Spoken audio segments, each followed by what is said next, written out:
संप्राप्ता हवा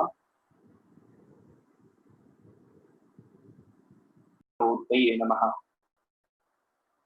आज के हमारे इस वेद वेदांताध्ययन शोध संस्थान नई दिल्ली द्वारा आयोजित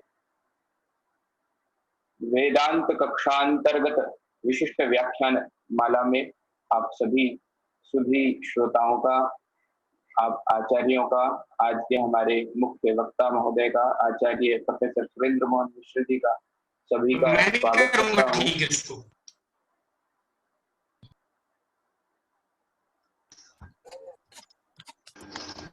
सभी का स्वागत करता हूँ। जैसा कि हम सब जानते हैं, हम विगत एक माह से वेदांत सार इस ग्रंथ का अध्ययन कर रहे हैं। हमारी ई गुरुकुल की अंतर्गत यह पाठ चल रहा है। आज के इस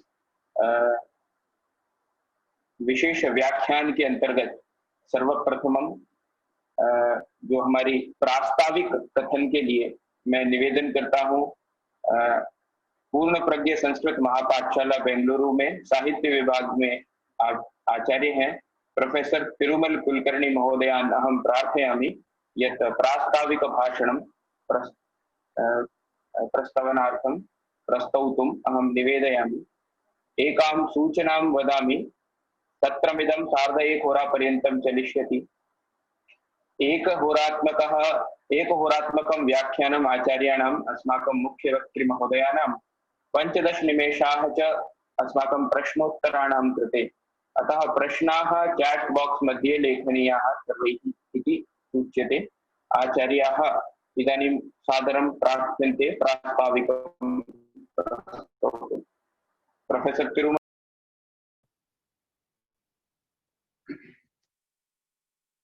आपदाम् अपहर्तारं दातारं सर्वसंपदां लोकाभिरामं श्रीरामं भूयो भूयो नमाम्यहम्। आपादमौलिपर्यन्तं गुरूणाम् आकृतिं स्मरेत् तेन विघ्नाः प्रणश्यन्ति सिद्ध्यन्ति च मनोरथाः। श्री गुरुभ्यो नमः। हरिः ओम्। अत्यन्तं विशिष्टे अस्मिन् कार्यक्रमे समुपस्थितानां सर्वेषां विदुषाम् आदौ नमनं समर्पयामि। एवं श्रोतुम् आगतानां सर्वेषां जिज्ञासूनां हार्दानि अभिनन्दनानि समर्पयामि। अस्माकं मित्रवर्याः श्री धनञ्जयाचार्य महोदयाः मां प्रीत्या आदिष्टवन्तः इति वदामि यत् अस्मिन् कार्यक्रमे मया कानिचित् वचनानि व्याहर्तव्यानि इति प्रस्तावनारूपेण। आदितः अहं महान्तम् आनन्दम् अनुभवामि यत् उत्तर-दक्षिणभागयोः भारतस्य अनेन निमित्तेन सम्पर्कः साधितः अस्ति। शापोऽपि देवस्य वरेण तुल्यः इति कवेः वाणीम् अहम् अथवा वयं सर्वे इदानीं साक्षात्कुर्वन्तः स्मः इति अहं भावयामि।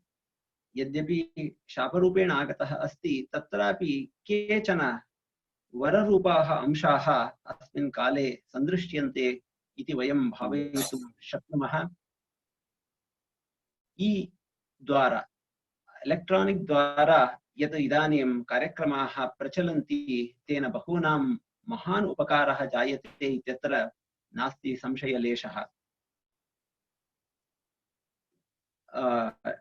आदौ कानिचित् वचनानि संस्कृते उक्त्वा इदानीं हिंदी भाषारूपेण अहं वक्तुम् इच्छामि। यद्यपि दाक्षिणात्यः हिंदी भाषायां मम दोषाः भवेयुः, तथापि सर्वे मानयन्तु इति हृदय भाषामेव स्वीकुर्वन्तु इति प्रार्थयित्वा आज के इस अपूर्व कार्यक्रम में जो विषय है वेदांत दर्शन के अधिष्ठान रूप में प्रस्थान त्रयी, इस विषय अत्यंत विशिष्ट विषय है। जैसे अभिनव गुप्त जी कहते हैं, प्रस्थान शब्द के अर्थ प्रतिष्ठन्ते परंपरया विहरन्ति येन मार्गेण तत्प्रस्थानम ऐसा वो लोचन व्याख्यान में कहते हैं। जैसे धन्यालोक में पंक्ति है, प्रसिद्ध प्रस्थान व्यतिरेकिणः काव्य प्रकारस्य काव्यत्वहानेः। इस संदर्भ में जैसे अलंकार शास्त्र में बहुत सारे प्रस्थान होते हैं, अलंकार प्रस्थान, रीति प्रस्थान, इस संदर्भ में वो कहते हैं ये प्रस्थान शब्द जो है इसका विवरण होता है, प्रतिष्ठन्ते परंपरया विहरन्ति येन मार्गेण तत्प्रस्थानम। इस दृष्टि से हम देखेंगे तो हर एक शास्त्र में उसका एक कुछ प्रस्थान होते हैं। वेदांत शास्त्र में वैसे तो 5 प्रस्थान हैं, श्रुति प्रस्थान और पुराण प्रस्थान, दोनों को मिला के और 3 प्रस्थान जो होते हैं, उपनिषद प्रस्थान, गीता प्रस्थान और सूत्र प्रस्थान, ब्रह्मसूत्र प्रस्थान। इन प्रसिद्ध में ये प्रस्थान त्रयी जो है, जैसे मार्ग के बिना कोई नहीं चल सकता, अपना लक्ष्य नहीं देख सकता, यहाँ वहां नहीं पहुंच सकता, जैसे वेदांत के जो लक्ष्य है ब्रह्म तत्व का दर्शन, ब्रह्म तत्व दर्शन के आधार में जो जीवन का दर्शन, इस दर्शन को हमारे आगे स्थापित करते हैं ये 3 प्रस्थान है, उपनिषद प्रस्थान, गीता प्रस्थान और ब्रह्मसूत्र प्रस्थान। कहा गया है, तंत्वा औपनिषदम पुरुषम पृच्छामि। वेद काल के ऋषियों का जो वाणी है उसमें वो कहते हैं वो जो पुरुष है, ब्रह्म तत्व है, वो औपनिषद है। उपनिषद एक गम्य है। तो उपनिषद और उसके व्याख्यान रूप में जितने भी ग्रंथ है उनसे ही हम ब्रह्म का दर्शन, ब्रह्म का ज्ञान पा सकते हैं, नहीं न दूसरे युक्ति विचार से या तर्क की भाषा से। तो हम हमारे बुद्धि में ये शरणागति भावना होनी चाहिए उपनिषद के आगे में, जो इस मार्ग से बिना मुझे दूसरा मार्ग नहीं है। क्योंकि ऋषियों ने सहस्राधिक वर्षों के काल तपस करके जो दर्शन किए हैं वो वाणी के रूप में, उपनिषद के रूप में आए हैं। उनके बाद ऋषिभिर बहुधा गीतम छंदोभिर विविधैः पृथक् ब्रह्मसूत्र पदैश्चैव हेतुमद्भिर विनिश्चितैः। ऐसे जो भगवान श्री कृष्ण, वासुदेव कृष्ण भगवद गीता में कहते हैं, तो ज्ञानियों का जो दैनंदिन व्यापार है उसमें जो विचार एक बहुत ही प्रमुख अंग है। उस विचार में हेतुमद्भिः ब्रह्मसूत्र पदैश्च बहुधा गीतम, वो कहते हैं तो ये ब्रह्मसूत्र जो है वो एक सूत्र है। जैसे सूत्र का और एक मतलब है हाथी कुछ बांधने के लिए उपाय जो होती है, तो सूत्र बांधने वाला, जैसे हमारे बुद्धि को बांधने के लिए ब्रह्मसूत्रों का उपयोग करना चाहिए। क्योंकि मनुष्य का एक सहज स्वभाव है विचारशीलता, मननशीलता। उस मननशीलता का एक दिशा प्रदर्शन करते हैं ब्रह्मसूत्र। तो बादरायण श्री वेदव्यास प्रणीत ब्रह्मसूत्र जो है उनके मार्ग से हम उपनिषदों का दर्शन करते हैं, तो वो हमें उपनिषद का सहज दर्शन हो सकता है।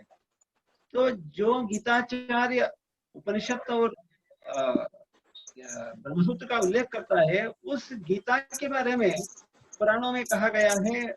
श्री मध्वाचार्य जी एक उद्धार करते हैं, भारतम सर्वशास्त्रेषु भारते गीतिका वरा विष्णु सहस्रनामापि ज्ञेयं पाठ्यंच तद्वयम्। तो ज्ञेयं पाठ्यंच तद्वयम्, भगवद गीता और विष्णु सहस्रनाम, गीता का ज्ञान, विष्णु सहस्रनाम का पाठ प्रधानतः, उसके बाद में गीता का भी पाठ, विष्णु सहस्रनाम का भी ज्ञान।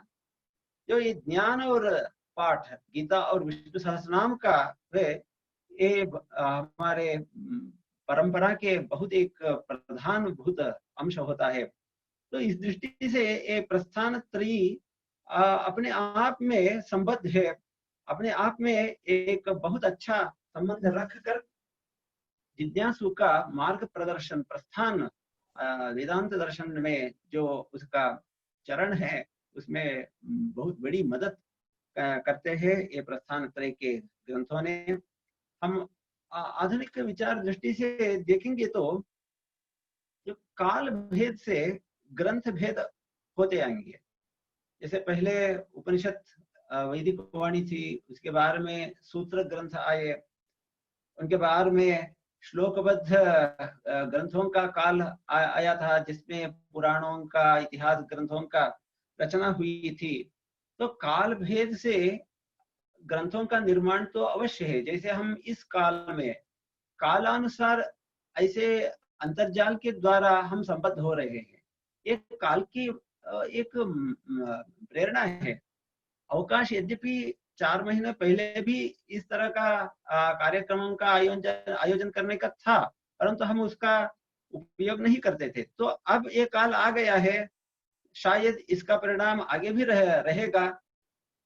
दुनिया के हर कोण से विद्वान जिज्ञासुओं ने एक प्लेटफॉर्म में ऐसे ही लगे रहे होंगे। दिल्ली के हमारे धनंजय आचार्य की जो संस्था है, श्याम सुंदर जी, ये सब जो है ये इस तरह के बहुत अच्छे कार्यक्रमों का आयोजन करते हुए एक काल है। जैसे ही हम इतिहास में देखेंगे काल भेदेन अनेक विध के ग्रंथों का रचना होते आ रहे हैं। मनुष्य के बुद्धि को अनुसार करके अनेक विध का ग्रंथों का रचना होता आ रहा है। उपनिषद कालों में लोगों के मन में जो वेदवाणी थी उसका साक्षात अर्थ समझने का एक शक्ति थी। इसके बाद में उसका कुछ मार्गदर्शन का अपेक्षा हुई तो सूत्र ग्रंथों का हुई। तो उसके बाद में उसका व्याख्यान रूप में इतिहास पुराण पंचमो वेदा नाम वेदः इतिहास पुराणाभ्याम वेदम समुपब्रह्मयेत्, इस दृष्टि से इतिहासों का पुराणों का रचना हुई। उसके बाद में अब जो है हम आचार्य युग में है, तो हमारे जो आचार्य कहते हैं उसको हम समझने कोशिश करते हैं, उसके रास्ते में हम जा रहे हैं। तो ये काल प्रभाव का एक होता है। तो हमारा मन में ये प्रवणता, ये विनम्रता होनी चाहिए कि ज्ञान बहुत अगाध विश्व सागर के रूप में है, बहुत सारे विचारे होते हैं, लेकिन इसमें उदधि स्नान संकल्पवत् स्यात् इति एक कवि कहते हैं। तो कोई समुद्र के किनारे जाकर समुद्र स्नान हम करिष्ये ये संकल्प करता है, समुद्र स्नान करता है, तो वो स्नान करता है एक कोने में बहुत अल्प जल में, वो भी समुद्र स्नान ही होता है। वैसे हमारे जो पूर्वाचार्यों का बहुत सारे ग्रंथ राशि होते हैं, यथाशक्ति हमें उनका चिंतन मथन श्रवण इत्यादि करना चाहिए। इस दृष्टि से आज कुरुक्षेत्र से महान विद्वान वो आ रहे हैं। धर्म क्षेत्रे कुरुक्षेत्र शब्द सुनते ही हमारे मन में बहुत पवित्रता की, धन्यता की भावना उठाती है। बेंगलुरु के कोने में बैठकर हम कुरुक्षेत्र के लोगों से उनके बात सुन रहे हैं। इंद्रप्रस्थ होते हैं दिल्ली, वहाँ के लोग, आर्यावर्त के लोग यहाँ बहुत सारे बैठे हैं, उन सभी के दर्शन, उनका शब्दों का श्रवण विचार विमर्श हम सुन रहे हैं, देख रहे हैं। ये हमारे लिए बहुत आनंददायक एक कार्यक्रम है। मैं पुनरेक बार हमारे मित्र और आज के जो प्रधान वक्ता है विद्वान लोग, उन सभी के नमन करते हुए मैं इस प्रस्तावना रूप के बातों से विराम लेता हूँ। धन्यवाद। धन्यवादाः आचार्येभ्यः कुलकर्णिवर्येभ्यः। इदानीमहं प्रार्थये डॉक्टर धनंजय राव महोदयं यत्ते स्वागतभाषणं प्रस्तुवन्तु। एते वेदान्ताध्ययनशोधसंस्थानस्य निदेशकाः सन्ति। अस्माकं च आचार्याः अस्मभ्यं वेदान्तसारग्रन्थस्य ज्ञानम् अस्मभ्यं ददति। आचार्याः धनञ्जयराव महोदय। श्री गुरुभ्यो नमः। हरि ओम। तपस्वाध्याय शुश्रूषा कृष्णपूजा रतं मुनिं विश्वेशमिष्टदं वंदे परिव्राट चक्रवर्तिनम्। सबसे पहले हमारे गुरुदेव श्री विश्वेशतीर्थ स्वामी महाराज को स्मरण करता हूँ और अभी माध्व संप्रदाय का उडुपी पेजावर मठ के प्रस्तुत पीठाधिपति श्री विश्व प्रसन्न तीर्थ स्वामी महाराज के चरण कमलों में प्रणाम करता हूँ। केवल उनकी कृपा और आज्ञा से यह कार्यक्रम चल रहा है और इस पर विराजमान सभी विद्वान लोगों को भी मैं प्रणाम समर्पण करता हूँ। हजारे सालों से हमारा देश भारत पर विदेशियों ने आक्रमण कर रहा है। हमारे सनातन धर्म और संस्कृति पर भी आक्रमण हो रहा है, परंतु जितना भी आक्रमण हो जाए भारत का धर्म और संस्कृति कदापि नष्ट नहीं होगा। हम सुनते हैं कि इजिप्ट इत्यादि देशों में अन्य धर्मों के आक्रमण से उन देशों का धर्म और संस्कृति नामावशेष हो गया, परंतु केवल भारत ही अपना सनातन वैदिक धर्म से आज भी सुशोभित है। इसका मूल कारण है कि भारतीय धर्म और संस्कृति का मूलाधार स्तंभ अत्यंत दृढ़ है। वे स्तंभ है कि अपौरुषेय वेदराशि और प्रस्थानत्रयी और उन पर अन्यान्य मताचार्यों के भाष्य इत्यादि संस्कृत साहित्य। उसका एक उदाहरण है कि जब वैदिक धर्म पर बौद्ध धर्म का आक्रमण हुआ तब भगवान शंकराचार्य जी ने उनके भाष्यों के द्वारा बौद्ध धर्म को खंडन करके वैदिक धर्म को पुनः प्रतिष्ठापन किए। इसलिए वैदिक धर्मों का मूल स्तंभ रूपी प्रस्तारत्रयी इत्यादियों को समझना हमारा अवश्य कर्तव्य है। इसके बारे में विशिष्ट व्याख्यान करने के लिए हमारे संचालक श्याम सुंदर शर्मा जी ने प्रार्थना करते शीघ्रता से सुरेंद्र मोहन शर्मा जी ने अंगीकार कर दिया। उन्होंने भारत रत्न गुलजार लाल नंदा दर्शन एवं नीति केंद्र कुरुक्षेत्र विश्वविद्यालय का निदेशक है। निदेशक के कार्यभार तो हमें पता है, तो भी उन्होंने केवल संस्कृत की सेवा के लिए आज उपस्थित है। उनका साष्टांग प्रणाम करके मैं स्वागत करता हूं।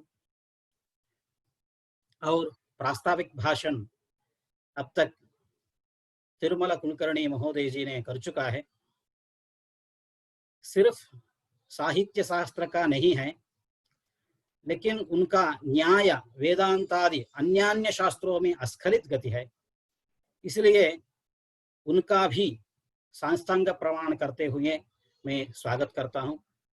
और मेरा मित्र धन्यवादन समर्पण के लिए उपस्थित है डॉक्टर सुधींद्र लिंगवरम।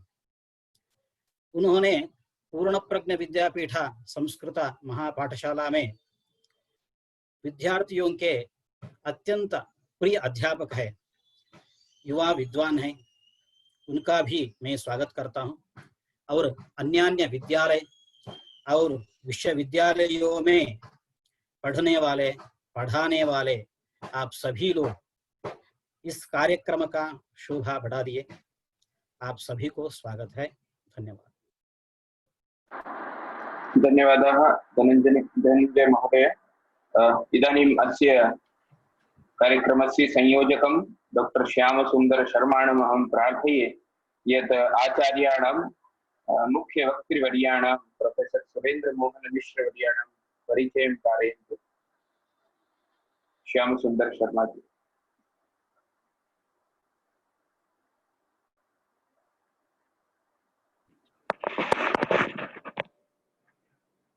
नमो नमः सर्वेभ्यः। आज बड़े ही हर्ष का विषय है कि आज हमारे साथ में एक ऐसा व्यक्तित्व है, एक ऐसा कृतित्व है जिनके विषय में आज तक हम बाल्यकाल से, अपने विद्यार्थी जीवन से ही जिनके विषय में सुनते हुए आ रहे हैं। आज बड़ा ही कि वो आज हमारे बीच में उपलब्ध है। भारत के एक जाने माने अति प्रसिद्ध दार्शनिक व्यक्ति हैं जिनके निर्देशन में हरियाणा राज्य में संस्कृत भाषा, साहित्य एवं विज्ञान का प्रचार प्रसार हुआ है। आपके संस्कृत के वैश्विक दृष्टिकोण के कारण आपको मॉरिशस सहित कई देशों में विजिटिंग प्रोफेसर बनाया गया। आपकी संस्कृत भाषा के लिए क्रियाशीलता के कारण आपको संस्कृत भारती हरियाणा प्रांत का अध्यक्ष का कार्यभार आपके मजबूत कंधों पर पड़ा, जिसे आपने बहुत ही कुशलता से पूर्ण किया। आपके दर्शन के वैदुष्य के कारण आपको कुरुक्षेत्र विश्वविद्यालय के संस्कृत, पाली एवं प्राकृत विभाग में आचार्य का पदभार प्राप्त हुआ, जिसमें आपने दर्शन के अनेक वृक्षों को तैयार किया। वर्तमान समय में प्रोफेसर मिश्रा हरियाणा संस्कृत भारती के विद्वत परिषद के अध्यक्ष हैं और भारत सरकार के संस्कृति मंत्रालय के अधीन इंदिरा गांधी राष्ट्रीय कला केंद्र के अंतर्गत पांडुलिपि संसाधन एवं संरक्षण केंद्र कुरुक्षेत्र विश्वविद्यालय के आप समन्वयक हैं। आप कुरुक्षेत्र विश्वविद्यालय के अतीव महत्वपूर्ण केंद्र भारत रत्न गुलजारी लाल नंदा नीति एवं दर्शन शास्त्र केंद्र के निर्देशक भी हैं तथा आप भारत ही नहीं अपितु समस्त विश्व के सर्वाधिक महत्वपूर्ण परियोजना सरस्वती नदी विशिष्ट शोध केंद्र के आप सदस्य हैं, जिसमें परम पवित्र सरस्वती नदी से संबंधित शोध कार्य किया जा रहा है। सरस्वती नदी ऋग्वेद कालीन सर्वाधिक आदरणीय नदी है, जिसे गंगा से भी अधिक श्रेष्ठ कहा गया है। हम सभी ये ईश्वर से अनुरोध करेंगे कि ईश्वर आपको शारीरिक सामर्थ्य प्रदान करे, बौद्धिक सामर्थ्य प्रदान करे, जिससे आप सरस्वती नदी से संबंधित शोध कार्यों को अत्यंत निपुणता से पूर्ण करें, जिससे हमारा जो आर्यावर्त है, हमारे जो आर्यों का जो इतिहास है, वो सभी के समक्ष उपस्थित हो सके। इस तरह के आचार्यवर प्रोफेसर सुरेंद्र मोहन मिश्र जी का हम स्वागत करते हैं। धन्यवाद। धन्यवाद डॉक्टर श्याम चंद्र शर्मा जी। अब अविलंब बिना किसी और रुकावट के मैं निवेदन करता हूं हमारे आज के वक्ता, मुख्य वक्ता आदरणीय प्रोफेसर सुरेंद्र मोहन मिश्र जी से। मेरा सौभाग्य है कि आदरणीय मिश्र जी का आशीर्वाद मुझे मिलता रहा है बचपन से, अपनी शैशवावस्था से, और आचार्यों के हम आचारम ग्राह्यति थी, तो उनके आचरण से हमने बहुत कुछ सीखा। आपका ज्ञान अगाध है। मैं और बीच में स्पीड ब्रेकर न बनते हुए आपको सादर निमंत्रित करता हूं कि आप इस ज्ञान गंगा में हम सभी को गोते लगाने का अवसर प्रदान करें। आदरणीय मिश्र।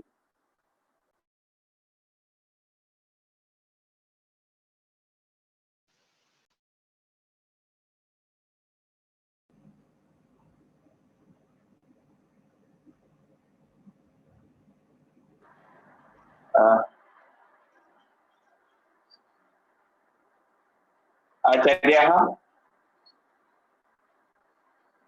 सुरेंद्र मोहन मिश्र महोदयाः, हरि ओम्। ततः वीडियो चालनीयं भविष्यति। एवम् अहं करोमि तां व्यवस्थाम् अहं करोमि। आगतम्। ओम्। अस्माकं मध्ये प्रोफेसर् श्रीनिवास वरखेडी वर्याः अपि सम्प्राप्ताः। अच्छा, तेषामपि प्रणम्यन्ते अत्र ते। स्वागतं जातम्। ओम अंतराय तिमिरोपशान्तये शान्तपावनमचिन्त्य वैभवं तं नरं वपुषि कुञ्जरं मुखे मन्महे किमपि तुन्दिलं महः। शरणं करवाणि शर्मदन्ते चरणौ वाणिचराचरोपजीव्यं करुणामयूखैः कटाक्षपातैः कुरु मामम्ब कृतार्थसावहम्। वेदानुद्धरते जगन्निवहते भूगोलमुद्बिभ्रते दैत्यान् दारयते छरयते क्षत्रक्षयं कुर्वते पौलस्त्यं जयते फलं कलयते कारुण्यमातन्वते म्लेच्छान् मूर्छये दशाकृतिकृते कृष्णाय तुभ्यं नमः। जन्माद्यस्य यतो नयादितरतश्चार्थनिजस्वराट् तेने ब्रह्महृदाय आदिकवये मुह्यन्ति यत सूरयः। तेजो वारिमृदां यथा विनिमयो यत्र त्रिसर्गो मृषा धाम्नस्तेन सतां सदा निरस्तकुहकं सत्यं परं धीमहि। अखंडं सच्चिदानन्दमवाङ्मनसा गोचरम् आत्मानम् अखिलाधारम् आश्रये भीष्टसिद्धये। श्री गुरुभ्यः नमो महद्भ्यः नमो विद्वद्भ्यः। समादरणीयाः अत्र बहुकृपया श्रोतृषु विराजमानाः कविकुलगुरु कालिदास विश्वविद्यालयस्य सम्प्रति कुलपतयः नानाशास्त्रधुरीणाः श्रीमन्तः आचार्य वरखेडी महोदयाः, अत्यन्तं प्रियस्य श्री पूर्णप्रज्ञ विद्यापीठस्य यस्य स्मरणमात्रेण मम भक्तिः जागर्ति साहित्याचार्याः श्रीमन्तः तिरुमला कुलकर्णी महाभागाः, श्रीमन्तः धनंजय आचार्य धनंजय महोदयाः, अपि च अन्ये श्रीमन्तः श्यामसुन्दर महोदयाः, श्री गवीश द्विवेदी महोदयाः अस्माकं बहुप्रियाः, अपि च सर्वेपि ज्येष्ठाः कनिष्ठाः सर्वेपि सौभाग्यन्ते अभिनन्द्यन्ते। महान् अवसरोऽयं यथा खलु भवद्भिः कुलकर्णी महाभागैः प्रतिपादितं कथं सापोऽपि क्वचित् बरायते। अस्माकम् आसन् एपीजे अब्दुल कलाम महोदयाः ते तत्र विंश 2020 इति नाम्ना बहु किमपि वदन्ति स्म। कदाचित् अयं कालः भारतस्य पुनः भाग्योन्नतये पुनः विश्वगुरुत्वपरिकल्पनाय कदाचित् महान् कालः वर्तते।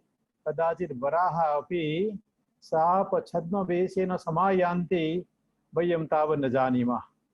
परन्तु विश्वमिदानीम् अस्माकं मन्त्रशक्त्या अस्माकं शास्त्रशक्त्या अस्माकम् अध्यात्मशक्त्या किञ्चित् निकटतरम् आयाति इति सर्वे कोरोना प्रभावित देशेषु वयं द्रष्टुं शक्नुमः। सन्ति तु भारतीयाः देशे देशे तेषां माध्यमेन वा तत्रत्यैः जनैर्वा भारत प्रभावितैः जनैः भारतीय मर्यादा भारतीय संस्कृतिः सर्वत्र प्रख्याप्यते। सहस्रशीर्षा पुरुषाः सहस्राक्षाः सहस्रपात्, वयं तु तादृशाः स्मः। अक्षिषु सहस्रेषु अपि द्रष्टा एकः, कर्णेषु सहस्रेषु अपि श्रोता एकः, पादेषु सहस्रेषु अपि गन्ता एकः, एवं चतुर्षु वेदेषु नाम येन महत्वपूर्णं पुरुषसूक्तं वर्तते तत्र अस्माकं भारतस्य राष्ट्रशक्तिः राष्ट्रचरित्रं भारतीयमात्रस्य व्यक्तित्वं तत्र संकेतितं वर्तते।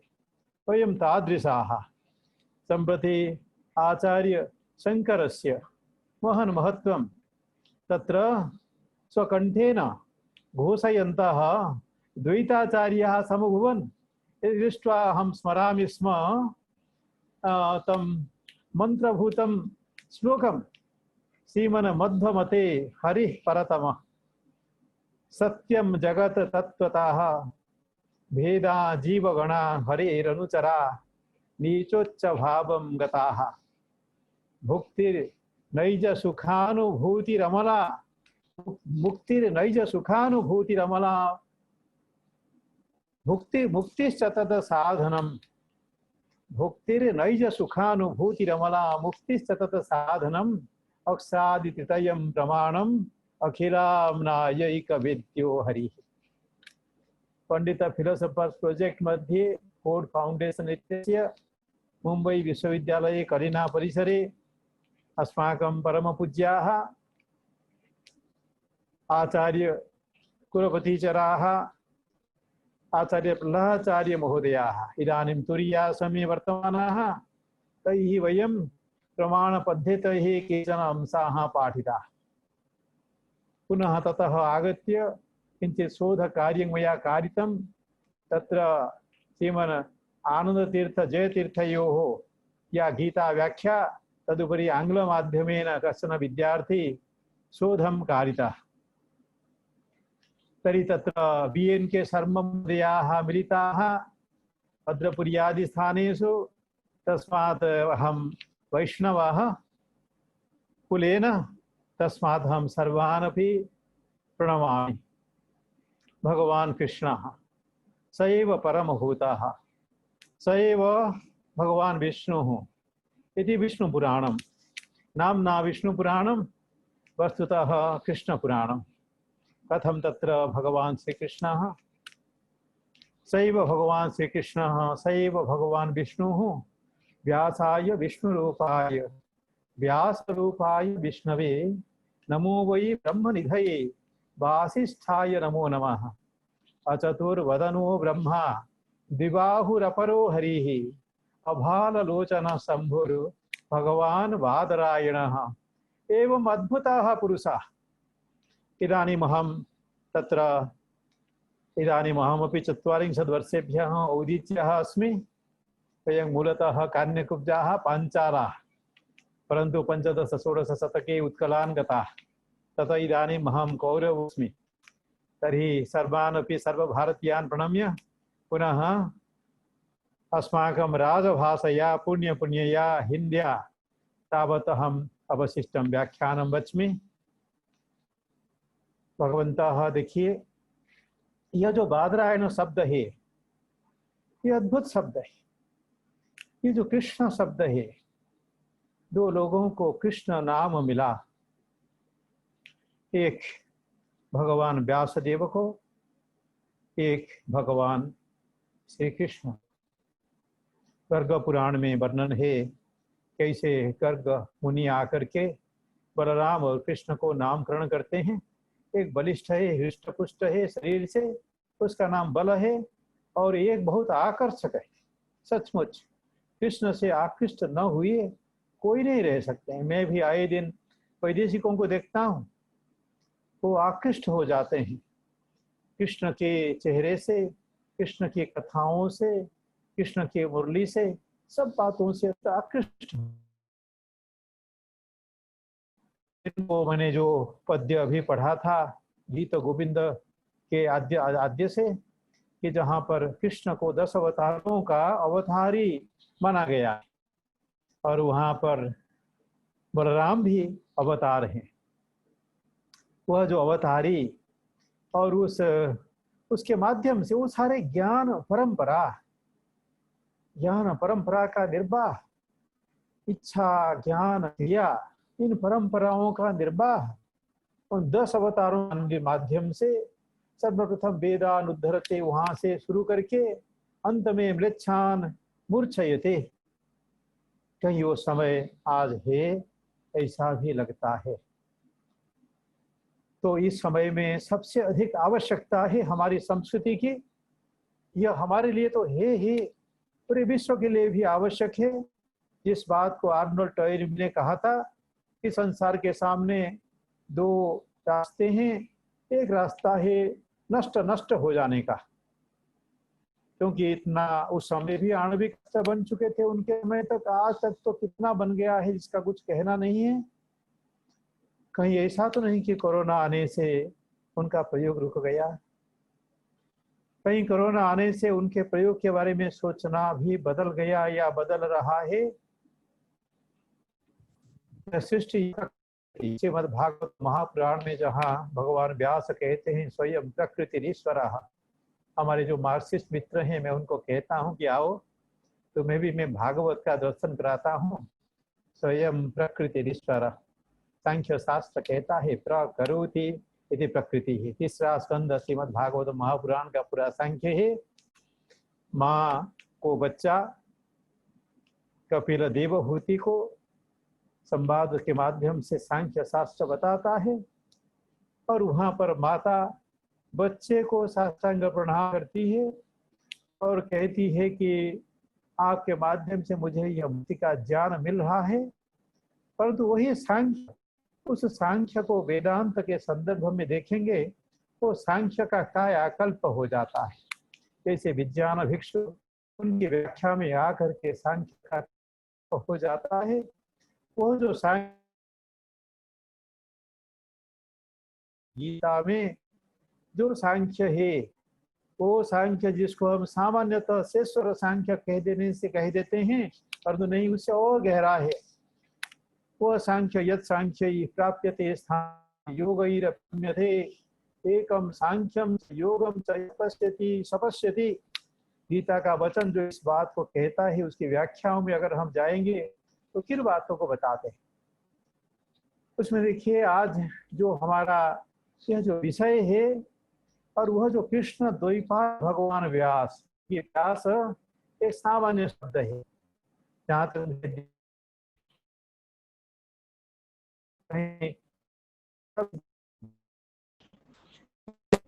आप जानते हैं नृसिंहत्व भी एक जाति है। न्याय शास्त्र में हर कल्प में एक नृसिंह आते हैं। युग वासिष्ठ में भी काकभूषुंडी जी कहते हैं श्री राम जी को कि जिस भी कल्प में आप आते हो वही प्रश्न वशिष्ठ के पास में ले आते हो। यथा पूर्व मकल्पयत्, सृष्टि की जो विचित्र संरचना है उसको कोई अध्यात्म की दृष्टि से और आध्यात्मिक विज्ञान की दृष्टि से देख रहा है तो केवल भारत है। इसलिए भारत अत्यंत पाथेयभूत है पूरे लिए, वो माने न माने। वो जो मैटेरियलिस्टिक सुप्रीम का दौर है वो क्षणिक है। शिष्य गुरु के पास में आता है, गुरु के पास में वो पोटेंशियल है जिससे शिष्य को शांति प्रदान कर सकता है। और वो शांति, अभी अभिनव की जयंती हम लोगों ने मनाया, और जो है शांति के सूत्र को शास्त्र के माध्यम से शांतोपि नवमो रसः, यह वाक्य मूल पांडुलिपि में हो न हो, परंतु आचार्य अभिनव गुप्त के पांडुलिपि में यह वाक्य है और उस पर व्याख्या की। अन्यथा तो सामान्यतः मुनि भरत उनका है कि अष्टौ नाट्य रसा स्मृता। वो जो शांति का मूल शास्त्र है वेदांत। वेदांत कहने से भारत का मस्तिष्क, भारत की मनीषा, भारत का पाटव, भारत का पुरुषार्थ बोध, वेद वेदांत सब कुछ जैसे एक टोकरी के अंदर भर जाता है ऐसा लगता है।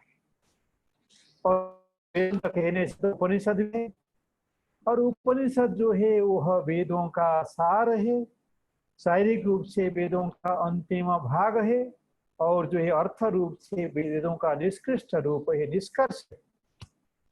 वो कोई निकर्ष भूमि नहीं है, वो निष्कर्ष भूमि है वेदों की। इसलिए उपनिषदों में जब चर्चाएं होती हैं, कहीं कहीं यह वाक्य आता है अत्रैव रोगा भवन्ति। चर्चा हो गई, कहते हैं देखो हम ये जो चर्चा कर रहे हैं हमारे मूल जो स्रोत हैं, मूल जो सूत्र हैं, वेदों के मंत्र, उनसे हम हटे नहीं हैं। और वहां पर जो है कुछ वेदों के मंत्र उद्धृत करते हैं। और बहुत तरह की उपनिषदें हैं, श्रौते भी उपनिषदें हैं, स्मार्ते भी उपनिषदें हैं, पौराणिक भी उपनिषदें हैं। और उपनिषद तो श्री अरविंदो उपनिषद तक 1914 लगभग वहां तक उपनिषदों का दौर है। और उपनिषद का अर्थ संवाद भी है।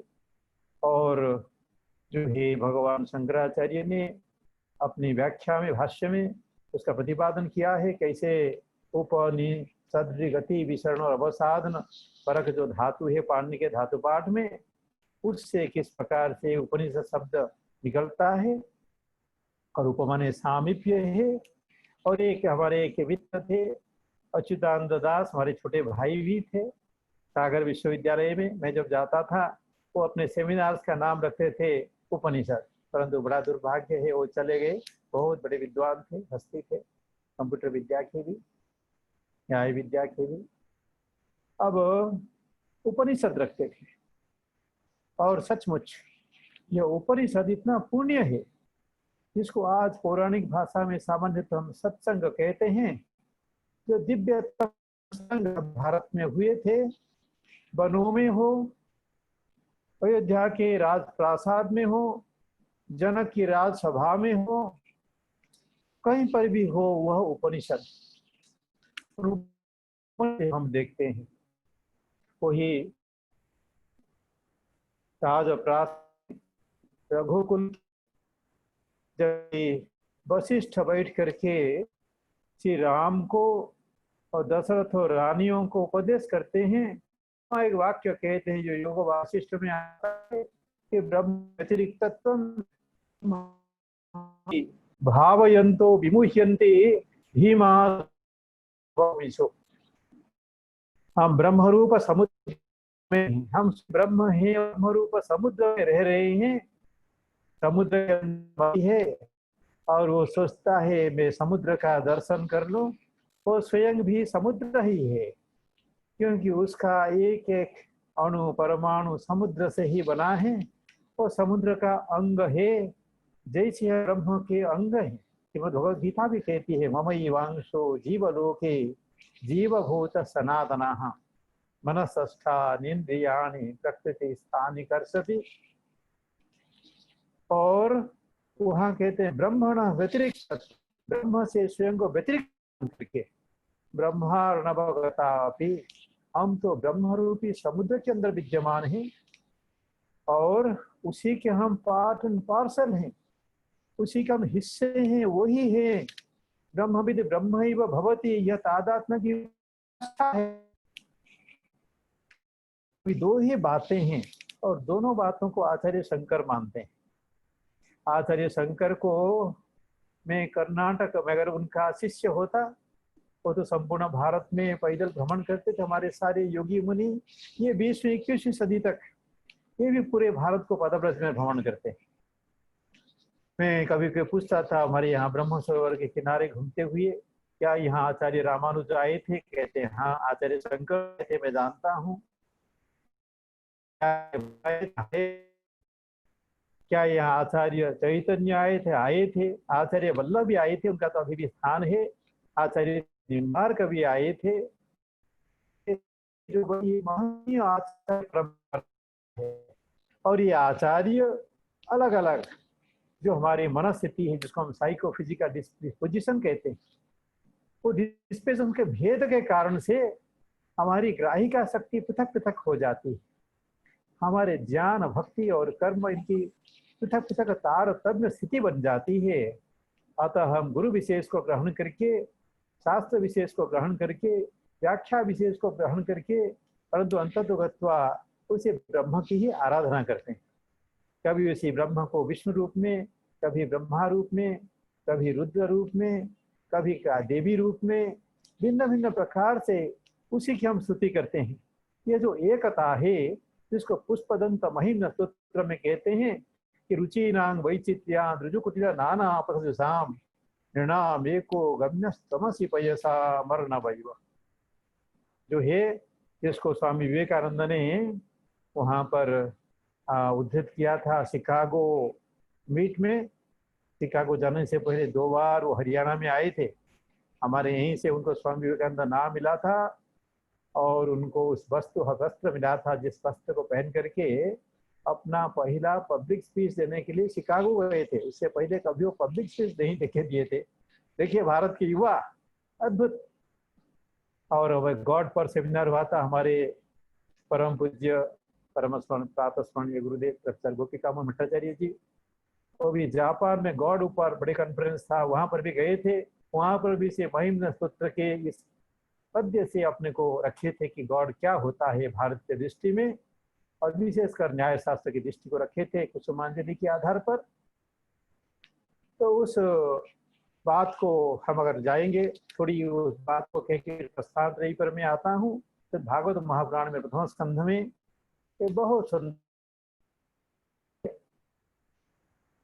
स्वामी श्रीधरी में वदन्ति तत् तत्त्वविदः तत्त्वमियज ज्ञानमद्वयं ब्रह्मेति परमात्मेति भगवानिति शब्दते। वदन्ति तत् तत्त्वविदः, तत्व याथार्थ्य है।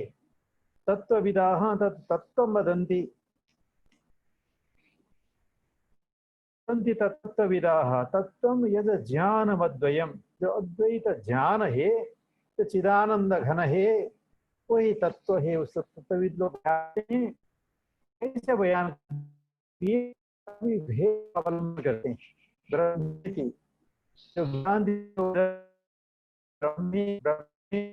वेदांत यानी औपनिषद परंपरा के लोग, अभी बता रहे थे आचार्य, तम तो औपनिषदम पुरुषम पृच्छामि, ये जो औपनिषद पुरुष है ब्रह्म पुरुष प्रश्नोपनिषद, वह जो षोडश कला पुरुष है ऐसी व्याख्या होती है आगे शंकर आदि के द्वारा।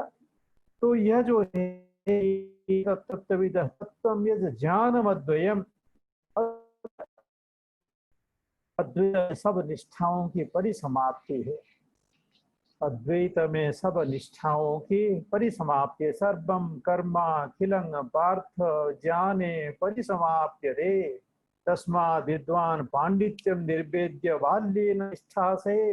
भगवान शुक और भगवान व्यास जी आचंभ में पड़ जाते हैं कि मेरा बच्चा और फिर से आगे निकला हुआ है, पैदा होते ही प्रवृत्या चाहता है।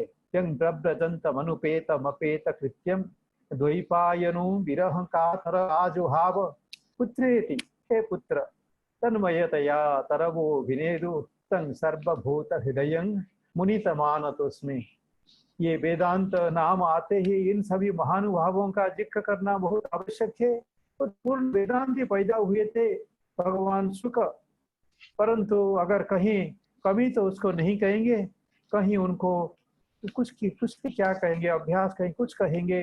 तो व्यास की पाठशाला में लोग वापिस आ रहे हैं, कहा कि ब्रह्मचारी लोग आप कहाँ से वापिस आ रहे हो, बहुत खुश नजर आते हो, बहुत शिष्ट नजर आते हो।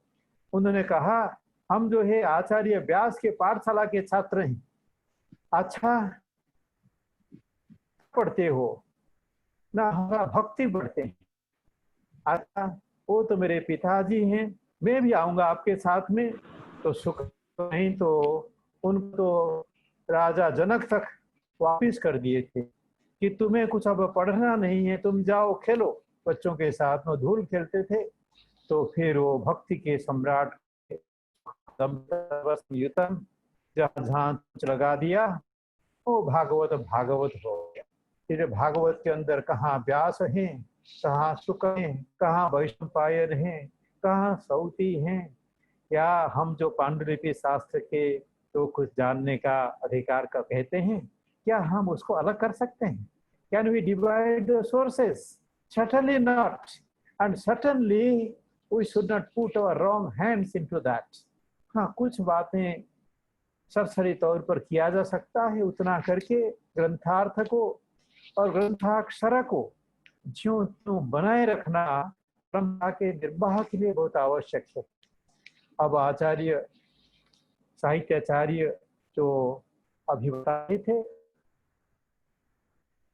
जो लोचन टीका से परंपरा शब्द को जब भी उस प्रस्थान शब्द को, क्योंकि ध्वनि प्रस्थान परमाचार्य आनंदवर्धन धन्यालोक, उसके ऊपर लोचन टीका, धन्यालोक लोचन, आलोक अगर हो और दृष्टा उलूक हो तो उसे लोचन अवलोकन नहीं हो सकता, क्योंकि वो लोचन उसमें नहीं है। बिल्व मंगल हो तो बात अलग है, सूरदास हो तो बात अलग है। अब कुछ लोग बता रहे थे मुझे कि सूरदास भी अब जो समय चल रहा है कोरोना का काल, इसके बारे में कुछ भविष्यवाणियां भी उन्होंने कर दी। वो जन्मांध थे परंतु अत्यंत प्रत्युत्पन्न थे, अत्यंत प्रज्ञाचक्षु थे। तो हमारे यहाँ ऐसे लोग पैदा होते हैं। ऐसे ही बिल्व मंगल थे। अद्भुत कृष्ण करनाम स्तोत्र है, क्या भक्ति की पराकाष्ठा है, और वही अद्वैत है। और इस बात को तो आचार्य शंकर भी मानेंगे। मैं जो कह रहा था, वो अगर जाएंगे, वो अगर कर्नाटका में जाएंगे, उडुपी में जाएंगे, अन्य स्थानों में जाएंगे, मैंने तो जहाँ जहाँ गया उनके यहाँ, मैं विठल रुक्मिणी मंदिर में गया और मैं सोच रहा था कि आचार्य सचमुच भागीरथी नदी में कुछ आचमन करने के बाद में देखा तो उनका स्तोत्र शुरू में ही लिखा हुआ है। यानी आचार्य सूत्रों में अद्वैत तो है, द्वैत भी है, विशिष्टाद्वैत भी है, द्वैताद्वैत भी है, शुद्धाद्वैत भी है, शैव भी है, शक्त भी है, क्या कुछ नहीं है। तंत्र भी है, 36 तत्वों का वर्णन है सौंदर्य लहरी में। तो आचार्य शंकर को एक सर्व संग्राहक पुरुषोत्तम के रूप में अगर हम देखेंगे और 4 मठों को, 4 पीठों को देखेंगे, 5वें कांची को भी देखेंगे, और साथ साथ जो रामानुज परंपरा, जो माध्व परंपरा, जो निम्बार्क, वल्लभ, चैतन्य आदि उनकी परंपरा, बहुत सारे बीच बीच में और भी आचार्य आए हैं, वो भी कम प्रसिद्ध नहीं थे। जैसे भास्कर हैं, यादव प्रकाश हैं, केशव हैं, नीलकंठ हैं, और बलदेव विद्याभूषण तो जो चैतन्य मत की स्थापना के लिए प्रस्थानत्रयी की व्याख्या किए थे, विज्ञान भिक्षु हैं। और ये सब नाम जो है बड़ी श्रद्धा से लिए जा सकते हैं। और यह जो प्रस्थान त्रयी, त्रयी शब्द वेदों के लिए आती है, उसको जानने वाले त्रैविद्य कहलाते हैं गीता के शब्दों में। वह जो त्रयी है, ऋग यजुः साम लक्षणा त्रयी, 4 संहिताएं तो हैं, परंतु उनमें 3 तरह के मंत्र हैं। ऋग यजु और साम, उनके समाहार को त्रयी कहते हैं। त्रयी माने वेद विद्या, चाणक्य भी प्रयोग करते हैं अर्थशास्त्र में, धर्मा धर्मौ त्रय्याम। त्रयी से क्या जाने ना, धर्म क्या है, अधर्म क्या है, इसका जो मूल ग्रंथ है वो त्रयी है। और इसी बात को लेकर के मनु महर्षि कहते हैं कि वेदोखिलो धर्म मूलम, धर्म का जो मूल है वह वेद है, वह त्रयी है। और वो जो यहाँ पर जो प्रस्थान त्रयी आई, वो वेदों का भी जो निचोड़, और वेदों का जो निचोड़ है वो उपनिषदों के रूप में सामने आते हैं। क्योंकि वेदों में ज्ञान, कर्म, उपासना तीनों हैं। फिर वहां से विशेष करके कर्म को ब्राह्मण ग्रंथों में रखा गया है। कुछ कर्म, थोड़ा कर्म और उपासना, इसको अरण्यकों में ला दिया गया है। यह वानप्रस्थाश्रम का था, गृहस्थाश्रम का ब्राह्मण ग्रंथ थे। और जो उपनिषद हैं ये तुरीय आश्रम के साथ में जुड़े रहते थे। और जो उपनिषदें हैं उनमें जो है उपासना है, और जो है धारणा, ध्यान और तरह तरह की अध्यात्म विद्याएं, जो सविकल्प और निर्विकल्पक समाधि में सहायभूत बहुत सारी विद्याएं, हंस विद्या, प्राण विद्या, मधु विद्या, दहर विद्या, कितनी सारी विद्याएं उनके अंदर हैं। ये विद्याएं जिनको धर्म ग्रंथ कहते हैं दुनिया भर में, आप उन चीजों को पढ़िए, ये विद्याएं वहां नहीं हो। ये जो दिव्य दिव्य विद्याएं उपनिषदों में उतर करके आई हैं, उनका बीज वहीं दिखाई पड़ता है साक्षात त्रयी में। कहीं नहीं दिखाई पड़ता, और उनका कर्म में प्रयोग भी किया गया है ब्राह्मण आदि ग्रंथों में। तो इसलिए जो मंत्र ब्राह्मण और वेद नामधेयम, ये जो वाचवर्ड है मीमांसकों के लिए, कर्मकांडियों के लिए, कर्मकांड छोटा शास्त्र नहीं है। कर्मकांड से निखर करके फिर हम जो है ज्ञान कांड में आते हैं। कभी कभी स्वतंत्र रूप से भी ज्ञान कांड में आ सकते हैं, सब तरह का स्वातंत्र्य है। जैमिनी मुनि का नाम भी बड़े आदर से लिया गया है, उनको ज्ञान और कर्म दोनों से जुड़ा गया है। इस प्रकार सा जो है हम सूत्रों में भी देख सकते हैं, जैमिनी का जहाँ जहाँ नाम आया है, कितने पूर्व आचार्यों का नाम आया है, औरुलोमी हो, आस्परत्य हो। तो इन सब बातों को हमें बहुत बड़ी दीर्घ परंपरा है। तो उसके अंदर जो है ये जो कृष्ण द्वैपायन व्यास, जिन्होंने जो हर द्वापर में आते हैं और जो है वेदों का विभाजन करते हैं। पहले वेद अखंड होता है, परंतु बुद्धि ह्रास, स्मृति ह्रास, मेधा ह्रास, इस कारण से ये भेद करना आवश्यक पड़ता है, और करके अलग अलग ऋत्विजों को इनको दिया जाता है। वो इस के अनुसार जो ज्ञान कर्म उपासना इसका निर्वाह करते हैं, क्योंकि धर्म हो तो जा करके अर्थ और काम की बात होती है, और अर्थ और काम में पारदर्शिता आती है, योग्यता आती है, वेदानुकूलता, विहितता यह आती है। और जो है ये सब घटित होने पर मोक्ष स्वतः उपस्थित होता है। मोक्ष के लिए भी साधना करनी पड़ती है। मोक्ष के लिए इति ज्ञानान्न मुक्ति ही, यह जो नैष्कर्म सिद्धि में, नैष्कर्म सिद्धि पर मद्रास के प्रोफेसर TMP महादेवन उन्होंने कार्य किया, नैष्कर्म सिद्धि। तो हिते ज्ञानान्न मुक्ति ही, ज्ञान प्रमुख है। कर्म कितना, भगवद गीता कहती है, यावान अर्थ उदपाने सर्वतः संप्लुतोदके तावान सर्वेषु वेदेषु ब्राह्मणस्य विजानतः, जो विज्ञानवान ब्राह्मण है उसके लिए यावान अर्थ उदपाने सर्वतः संप्लुतोदके, चारों ओर अगर जल भर जाएगा, जैसे कश्मीर पहले होता था, आज भी है, चश्मे ही चश्मे हैं, चारों ओर पानी है, उसका पूरा नाम है सतीसर। कहीं विवेकानंद भी गए थे वहां पर, तो नौकाओं में ही घूमे थे, आजकल तो कुछ रास्ते बन गए हैं।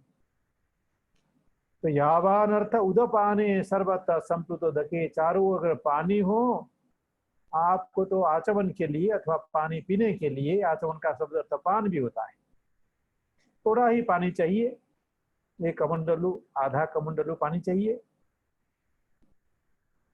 तावान सर्वेषु वेदेषु ब्राह्मणस्य विजानतः, ऐसे ही संपूर्ण वेदों में 4 संहिताएं हमने देखा, गुजरात के हमारे यहाँ कुरुक्षेत्र में आते हैं, संपूर्ण ऋग्वेद कंठस्थ है। और कोई एक महाशय आए थे, चारों वेद कंठस्थ हैं, नाम भी चतुर्वेदी कुछ था। अद्भुत मेधा शक, आज भी भारतीय मेधा सर्वोत्कृष्ट है। न्यूरो साइंटिस्ट देख ले, भारतीय मेधा के सामने यांग मेधाम देवगणाः पितरश्चोपासते तयामां अद्य मेधया अग्ने मेधाविनम कुरु, मेधा सुक्त। तो मेधा का जो स्पष्ट प्रतिमान है वो आज भी भारत में है, परंतु हमें अपने जीवनचर्या के अनुसार जीना होगा। हम जो लोग शहरों में आ जाते हैं, दूरों में आ जाते हैं, हमारे जो दिव्य ग्राम होता है उसकी संस्कृति पीछे रह जाती है, तो कष्टकर होता है। जो प्राप्ति होती है उसकी तुलना में जो अप्राप्ति है, हानि है, वो भयंकर होती है। उस बात को हम स्मरण करते हुए कष्ट पाते हैं, परंतु एक बार पैर बाहर निकलता है तो फिर पैर को वापस नहीं ले सकते हैं, इस प्रकार की मर्यादा बन जाती है।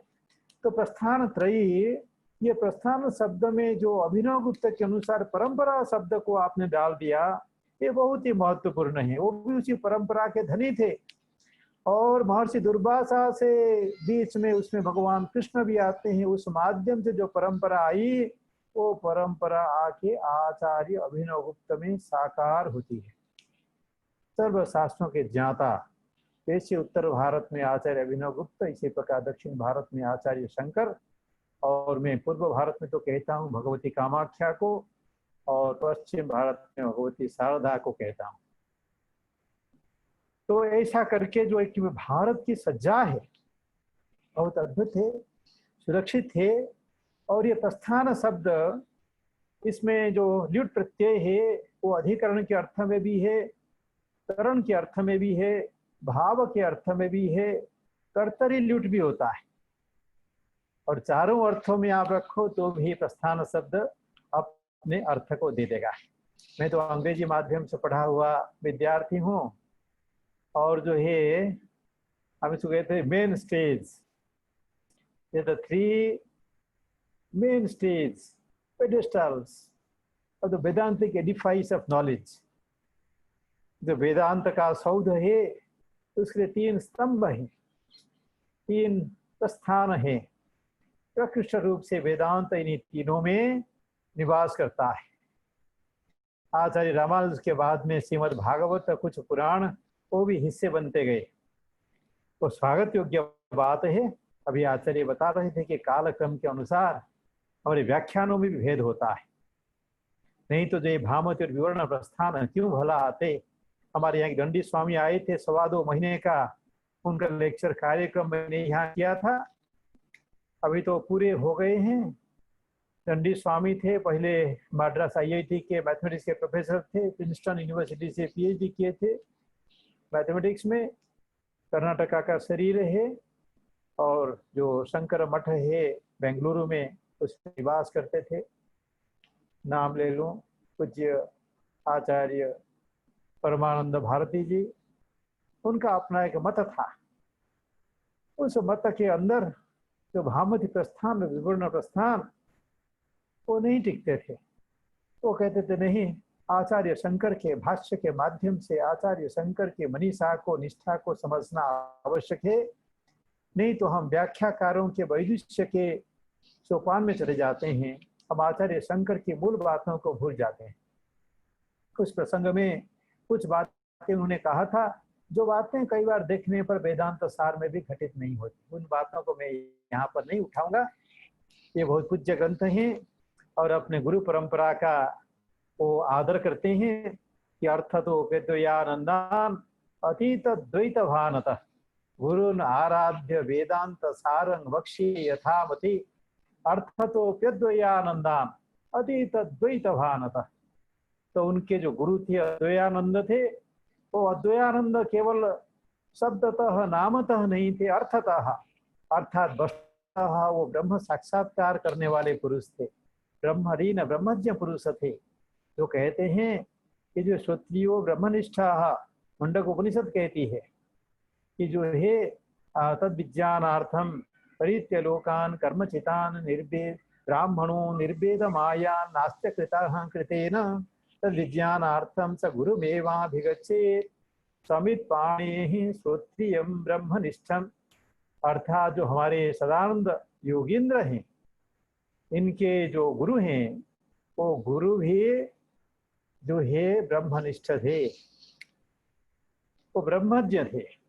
तो अर्थ तो वेद्वयानंदान अतीत द्वैत भानतः, कारण भी देते हैं अतीत द्वैत भानतः, द्वैत का भान जो है उनके लिए नष्ट हो गया था। यही से गुरु बहुवचन समान सम्मान के लिए गुरुन आराध्य वेदांत सारंग बख्शिए यथामति, या सिद्धांत सारंग बख्शिए यथामति, वेदांत सिद्धांत के सार को यथामति में वर्णन करता हूँ।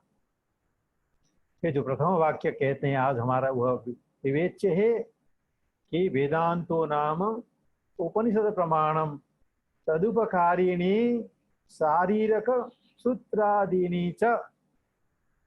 वेदांत सार जो है एक प्रकरण ग्रंथ है।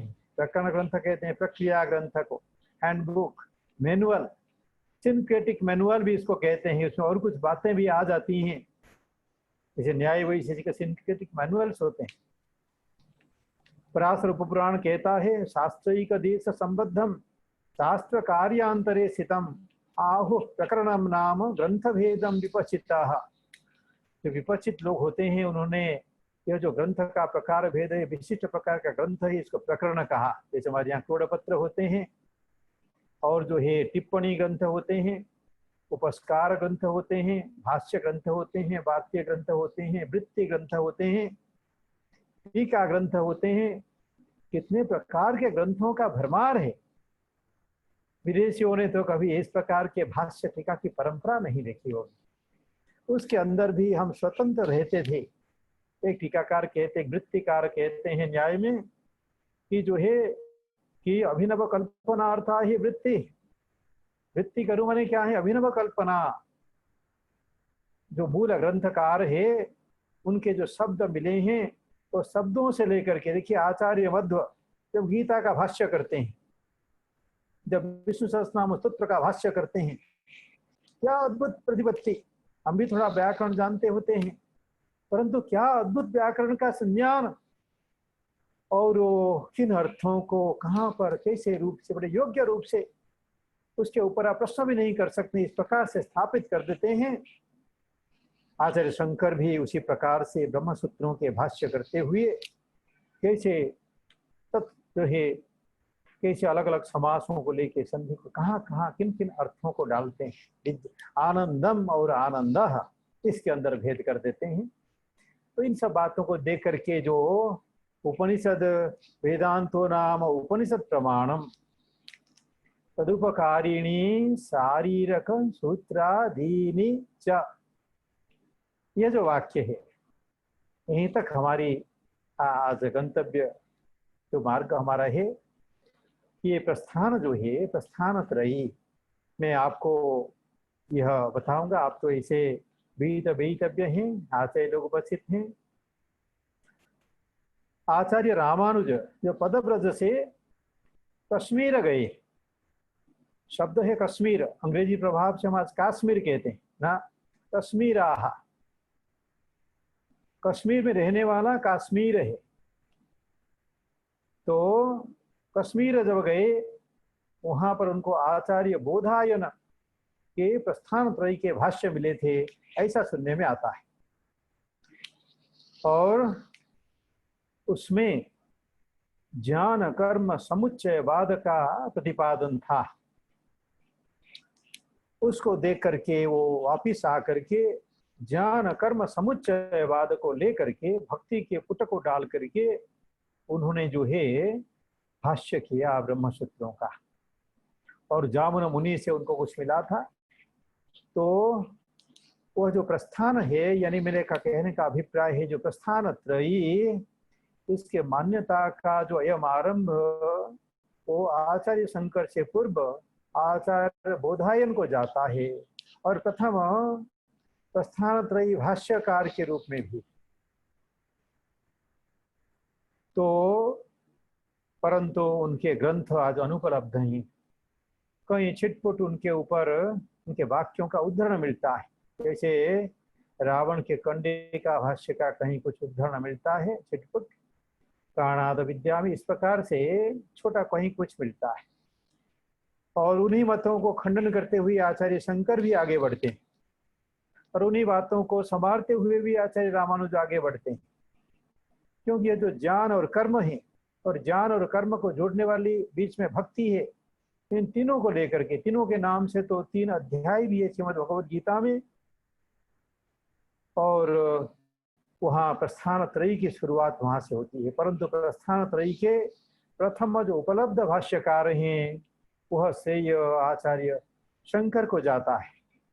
वो तो शंकरम शंकराचार्यम, वह शंकर शंकरम शंकराचार्य, शंकर जो है शंकराचार्य साक्षात है। यानी जैसे कथा में कहा जाता है, इससे पर भूतों के बारे में कहा गया है, और यह सत्य भी है। व्यास आकर के उनको आदेश करते हैं, व्यास स्वयं उसी रूप में आते हैं। हमारे यहाँ तो व्यास भी चिरंजीवी है, अश्वत्थामा बलिर्व्यास हनुमांस विभीषण विप परशुरामश्च सप्तैते चिरजीविनः। तो ये सारे गुरु गोरखनाथ भी चिरंजीवी हैं। हमारे जो है भर्तृहरि नाथ भी चिरंजीवी हैं। हमारे यहाँ मार्कंडेय भी चिरंजीवी हैं, जिनके स्थान में हम हैं कुरुक्षेत्र में। मार्कंडेय नदी है यहाँ पर, जो सरस्वती की धारा मानी जाती है। तो यह बहुत निश्चित परंपरा है। और उसमें जो प्रस्थान त्रयी की उपनिषदें, जो श्रुति प्रस्थान, श्रुतियों से, क्योंकि संहिताओं का, ब्राह्मणों का, अरण्यकों का प्रयोग जो है कर्म कांड तक हो गया। अब तुरीय आश्रम के लिए, ब्रह्म विद्या के लिए,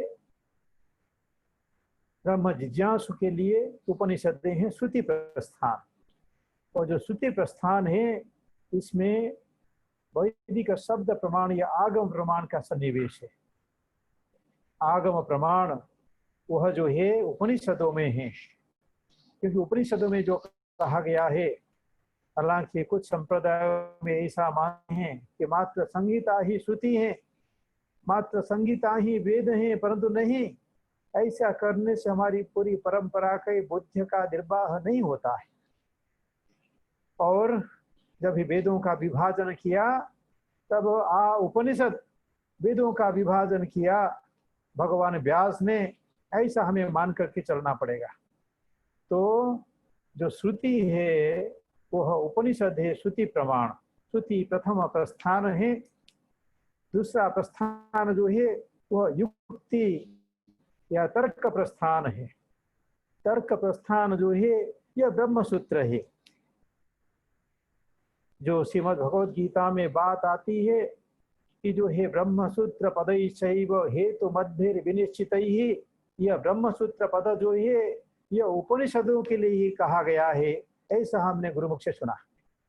ब्रह्म सूत्र पदैश्चैव, यह ब्रह्म सूत्र जो है अर्थात ब्रह्म यानी जो ब्रह्म पुरुष है, परम पुरुष ब्रह्म पुरुष है, वह सूत्र रूप में उपनिषदों में आया हुआ है। इसलिए उपनिषदम पुरुषम पृच्छामि, वह उपनिषद ब्रह्म पुरुष उपनिषद वाक्यों के माध्यम से आया है। खासकर स्वरूप लक्षण घटक वाक्यों के माध्यम से वो आया है, तटस्थ लक्षण घटक वाक्यों के माध्यम से भी वो आया है। जैसे मैं भागवत का प्रथम पद्य पढ़ रहा था, मंगल, वो तो मंत्र है, अंत में उसमें धीमहि आता है, जिसको श्रीधर स्वामी जी कहते हैं। धीमहि आने से यह वेद जैसा महत्व को प्राप्त होता है, और उसको पुराणम ब्रह्म संहितम करके भी स्वयं व्यासदेव कहते हैं।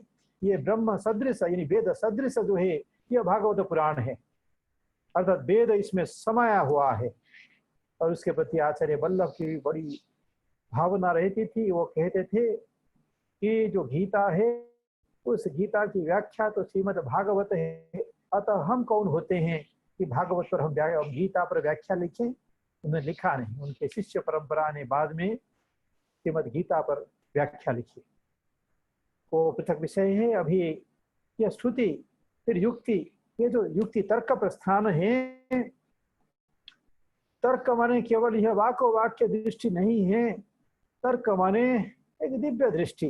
इस दिव्य दृष्टि में उपनिषदों के ग्राह्यों को ग्रहण कर जाता है।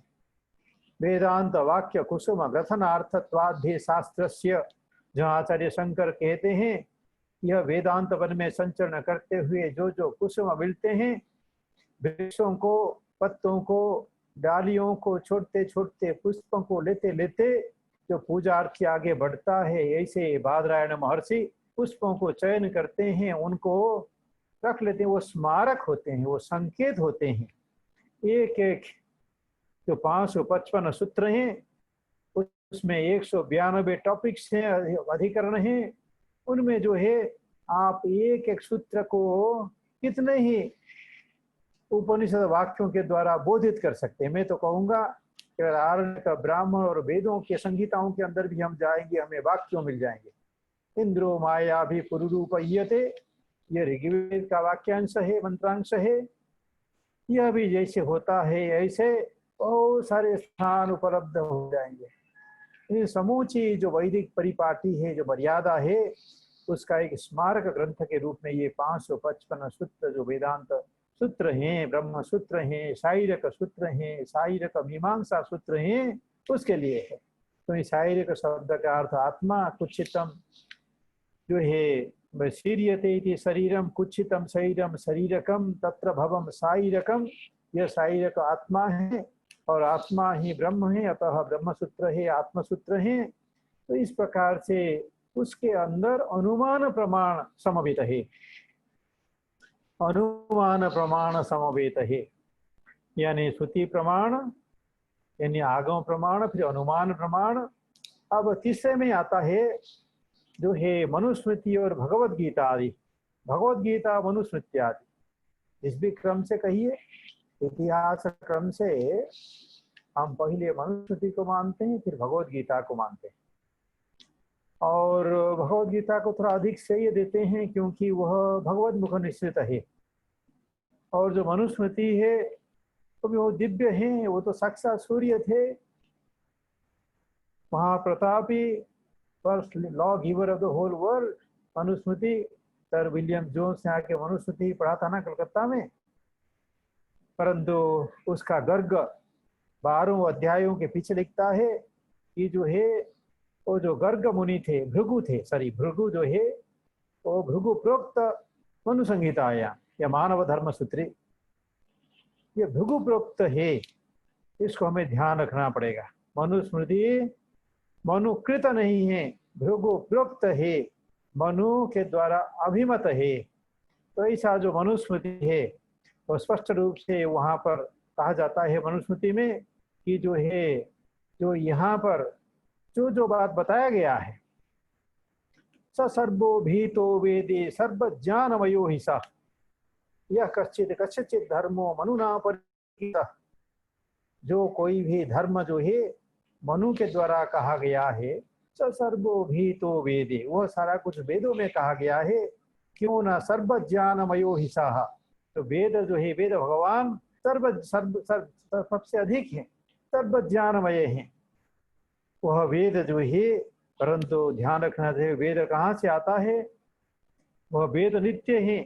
शास्त्र योनित्वा सूत्र को ध्यान कीजिए, एक एक 3 सूत्र जो है, शास्त्र योनित्वा विप्रो वृक्ष तस्य मूलम तु संध्या वेदा शाखा धर्म कर्माणि पत्रम तस्मान मूलम यत्नतो रक्षणीयम चिन्ने मूले नैव शाखा न पत्रम। उसकी अधिक व्याख्या न करते हुए उसको यही मैं छोड़ता हूँ। तो तीसरा है वह है स्मृति, यह स्मृति प्रमाण है। महाभारत स्मृति है, रामायण स्मृति है, साधुत्व विषया स्मृति है। वाक्यपदीय में एक जगह भर्तृहरि कहते हैं साधुत्व विषय, क्या कहीं पर है साधुत्व विषया स्मृति है। व्याकरण भी स्मृति है, तो साधुत्व विषया स्मृति है। शास्त्र साधुत्व विषय में स्मृति बात करती है। कैसे? स्मृति साक्षात स्मरण दिलाती है इन विशिष्ट पुरुषों का जिनके जीवन में इस शास्त्र तत्व का निर्वाह हो गया। ऐसे विशिष्ट पुरुष हैं आचार्य। ठीक हो, मैं संक्षिप्त करूं? अच्छा, मैं संक्षिप्त करूंगा। हरिओम हरिओम। जी जी जी जी जी महोदय जी। अच्छा, तो मैं संक्षिप्त करूंगा।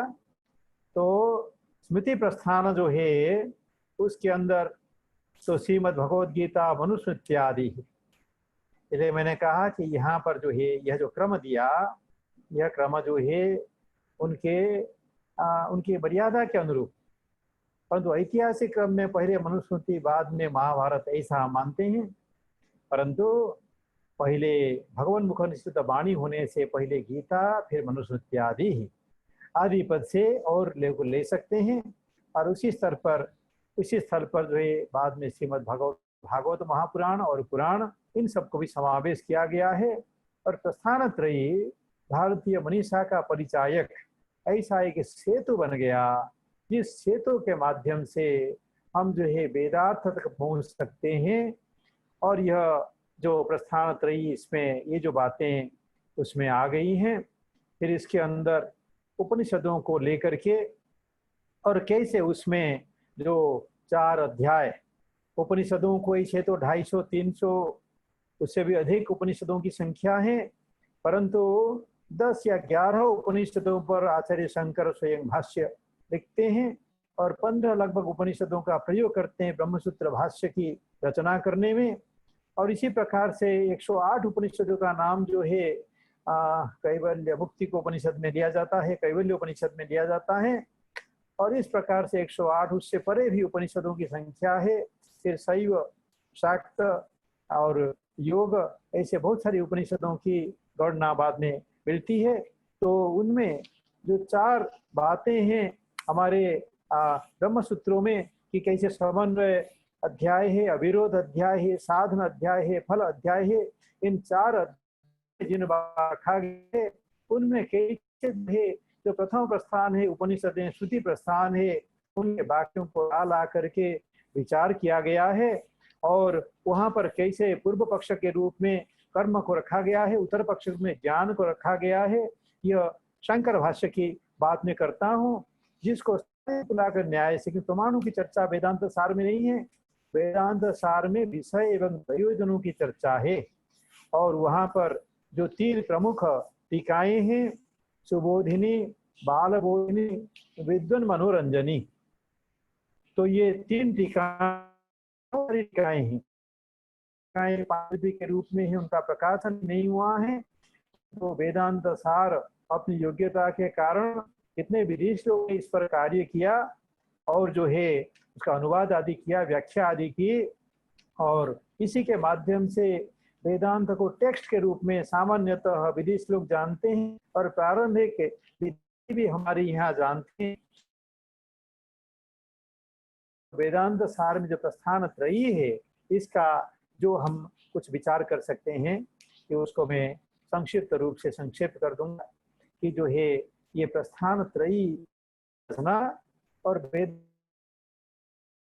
क्या होता है कि केवल हम प्रकरण ग्रंथ को लेकर के बैठ जाते हैं, परंतु अगर उपनिषदों को पढ़ करके फिर जो है भगवत गीता और मनुस्मृति में खास प्रथम द्वितीय अध्याय अंत में जो है 11-12 अध्याय इनके अंदर जो उनका जो दर्शन है, जो कुछ विचार हैं सृष्टि का और बातें और जो है ये सब की बातें दी गई। तो इनको पढ़ करके फिर अंत में हम ब्रह्म सूत्रों पर जाएं और फिर ब्रह्म सूत्रों के फिर हम भाष्य और टीका उस परंपरा में आए और अंत में हम भामती को भी देख सकते हैं और कल्पतरु परिमल कितने दिव्य ग्रंथों का भरमार है और पंचपादी का उधर आचार्य पद्मपाद की और है उसके ऊपर जो है कैसे विवरण प्रमेय संग्रह, इस प्रकार के ग्रंथों की श्रृंखला है। और वेदांत कहने से हजारों सैकड़ों ग्रंथों को समझा जाता है और उससे हमारे वैदुष्य परिपाटी बनती है। चतुर्थ शास्त्र की सर्वप्रथम व्याकरण को पढ़ के फिर जो है न्याय विद्या को पढ़ के जो है पद बीच में मीमांसा पद वाक्य प्रमाण पद शास्त्र को पढ़ के और वाक्य शास्त्र जो कि मीमांसा है उसको पढ़ के फिर न्याय शास्त्र को पढ़ के फिर चौथे चरण में वेदांत शास्त्र को पढ़ते हैं। फिर जो है अद्वैती है तो अद्वैत शास्त्र को, द्वैती है तो द्वैत शास्त्र को, विशिष्टाद्वैती है तो विशिष्टाद्वैत शास्त्र को और तरह तरह के शास्त्रों की परंपरा में हम जाते हैं। हमारे गुरु के गुरु जी प्रोफेसर जो है सर्वपल्ली राधाकृष्णन, उनके घर में भी मैं जाता हूँ। वो कहते थे, उनके यहाँ पुस्तक में उल्लेख भी है कि ये हॉलमार्क है, ये इंडियन स्कॉलरशिप का। कोई अगर प्रस्थान त्रयी पर कार्य नहीं करता है, प्रस्थान त्रयी का अधीति नहीं है, तो उसको भारत की परंपरा में विद्वान नहीं माना जाता। ऐसी जो बात हो गई वेदांत के माध्यम से, स्वामी विवेकानंद के माध्यम से वेदांत का ज्ञान गया, प्रैक्टिकल वेदांत उससे उन्होंने बनाया। मुझे लगता है गीता को देख करके प्रैक्टिकल वेदांत ने बनाया। और ऐसे प्रोफेसर सर्वपल्ली राधाकृष्णन वो कहते हैं, अभी उनके ग्रंथ दोबारा छपे जो हिस्ट्री ऑफ इंडियन फिलोसफी हैं, और ये प्रस्थान त्रयी इसका हमें बहुत ध्यान रखना होगा। और प्रस्थान त्रयी के ज्ञान से कहीं हम इधर दर्शनों के भी ज्ञान को सुचारू समझ सकते हैं। प्रस्थान त्रयी अगर हम हमारी पृष्ठभूमि में हैं, हम आर्हत और सौगत जैन बौद्ध दर्शनों को भी अधिकतर समझ सकते हैं। और हम जहाँ पर प्रयास है जो मार्क्सवादी हैं या चारवाक और लौकायतिक हैं, उनकी परंपरा की नींव को भी हम परख सकते हैं। अतः प्रस्थान त्रयी का जो ज्ञान है बहुत महत्वपूर्ण है भारतीय मात्र के लिए, भारतीय संस्कृति को जानने के लिए, यहाँ के अध्यात्म और यहाँ के जो विश्व बोध उसको जानने के लिए। त्रयी का जो है पृथक पृथक व्याख्यान युगानुरूप होता रहा है। और मैं देखता हूँ कि उपनिषदों की व्याख्या से इतने दर्शन पैदा हुए, जैन बौद्ध भी वहीं से पैदा हुए, चारवाक, ये चारवाक तो नहीं कहूँगा, लौकायतिक भी वहीं से पैदा हुए। कहीं कार्ल मार्क्स भी तो गीता का अध्ययन करता था, दास कैपिटल के अंदर गीता का भी तो पुट है। तो अतः ये जो प्रस्थान त्रयी संपूर्ण विश्व मनीषा के अंदर इसकी जो प्रभावशीलता है विष्णु, उसको फिर से आज देखने की हमें आवश्यकता है। तो इन्हीं शब्दों के साथ में अंत में मैं उस ब्रह्म को मैं प्रणाम करता हूँ जो है कि जो किन शब्दों में मैं प्रणाम करूं, वो भावमती के शब्द हैं कि जो है तो पता मुझे ध्यान नहीं हो रहा है, तो उसमें मैं प्रणाम करता हूँ उसको कि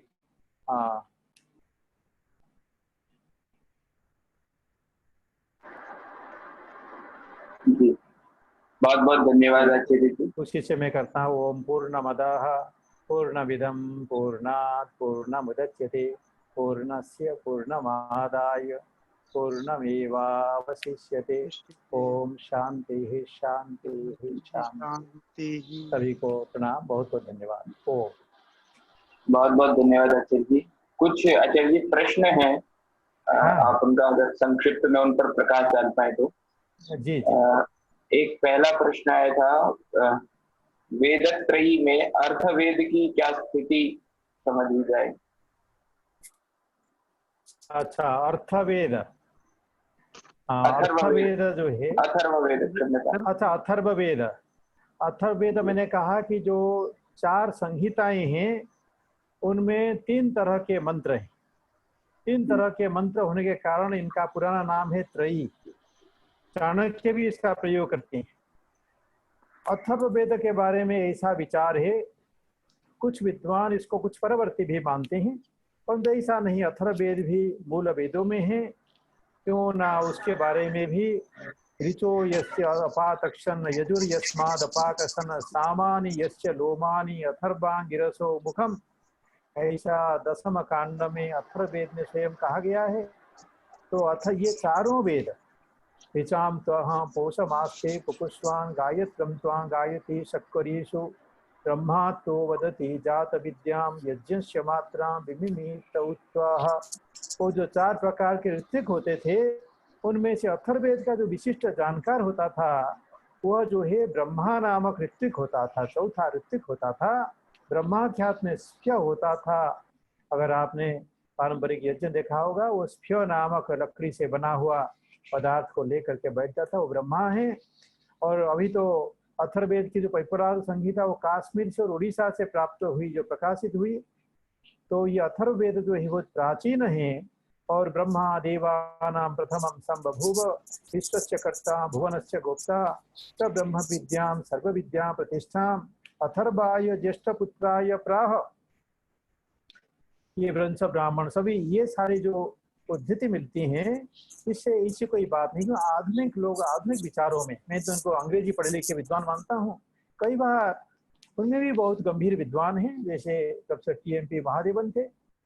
परंतु कई बार लोग जो है कुछ बातों का कुछ कर देते हैं, परंपरा का, जिसको कहते हैं आचार्य शंकर, कि अगर जो है कोई वेदांत विद्वान न हो, अनुभवी न हो, उसके द्वारा यह कार्य नहीं हो सकता है। इसलिए कई बार ऐसे प्रश्न उठा देते हैं, उसमें नहीं जा करके परंपरा का अवगाहन करना चाहिए। जी जी अच्छा। एक और आचार्य प्रश्न है, प्रस्थान त्रयी में भिन्न भिन्न कारक अर्थ में ल्युट प्रत्यय करने पर जो अर्थ निर्गत होंगे उनको अगर आप संक्षिप्त में बता पाए। और एक बार बताइए। प्रस्थान त्रयी इस पद में जो कारक अर्थ में ल्युट प्रत्यय जो है, जिसके भिन्न भिन्न अर्थ आपने। अच्छा, प्रस्थान जो है, जैसे प्रतिष्ठति इति प्रस्थानम, प्रतिष्ठति अनेन इति प्रस्थानम, और जो है प्रतिष्ठति अस्मिन् इति प्रस्थानम, और जो है प्रतिष्ठति इति प्रस्थानम माने जो स्थान है भाव अर्थ में, क्रिया अर्थ में, तो इसे चारों अर्थों में ले जा सकते हैं। परंतु मुख्यतः करणार्थ को लीजिए अथवा अधिकरणार्थ को लीजिए तो हमारा जो गम्य है वो स्पष्ट होगा, क्योंकि जिसके द्वारा प्रस्थापित होता है अथवा जिसमें प्रस्थापित होता है। कर्ण और अधिकरण अर्थ को मुख्य मानिए। बाकी कहते हुए मैंने कहा कि ये चारों अर्थों में हो सकते हैं, तद अनुकूल व्याख्या हो जाएगी। जी आचार्य जी। अगला एक प्रश्न है, जो प्रस्थान त्रयी की बात है, इसकी व्यावहारिक उपादेयता की यदि बात की जाए तो उसको कैसा एक लेमैन कैसे समझे प्रस्थान त्रयी को? अच्छा, प्रस्थान त्रयी माने 3 खंबे हैं। ये जिन 3 खंबों पर जो है वेदांत यानी और वेदांत दर्शन का स्तंभ सौध खड़ा है। जो बिल्डिंग है, जो सुप्रास्ट्रक्चर है, जो कंस्ट्रक्शन है, जिस नीम के ऊपर खड़ा है, वो नीम में 3 खंबे हैं। पिलार स्ट्रक्चर होता है ना आजकल, मान लीजिए 3 पिलार्स के ऊपर एक बिल्डिंग खड़ी है, वो बिल्डिंग है का नाम है वेदांत या वेदांत शास्त्र या वेदांत दर्शन।